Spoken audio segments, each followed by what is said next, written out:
এই মানুষ জন্ম পাবার আগে 20 লক্ষ বার গাছপালা হতে হয়। আম, জাম, জামরুল কত গাছ হয়েছি, মুক্তি পেলাম কবে জানো? যেদিন তুলসী বৃক্ষ রূপে আমার জন্ম হলো। তারপর 9 লক্ষ বার জলে জন্ম, মাছ হলাম, কাঁকড়া হলাম, চিংড়ি হলাম, মুক্তি পেলাম কবে জানো? যেদিন শঙ্খ রূপে আমার জন্ম হলো, সেদিন জল থেকে মুক্তি পেলাম। স্থাবরং লক্ষ বিংশতি নবলক্ষাশ্চ জলজা। তারপর কৃমিনাং রুদ্র লক্ষাশ্চ, 11 লক্ষ বার পোকামাকড় হলাম।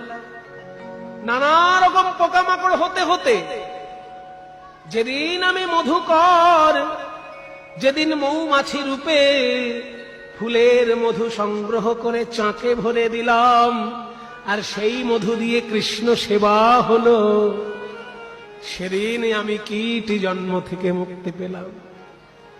তারপরে দশরক্ষাশ্চি অণ্ডজা, ডিমের মধ্যে জন্ম হলো 10 লক্ষ বার। কত রকমের সরীসৃপ হলাম, কত রকমের পাখি হলাম, মুক্তি পেলাম কবে জানো? যেদিন ময়ূর কুলে আমার জন্ম হলো, আমার পালক দিয়ে গোবিন্দ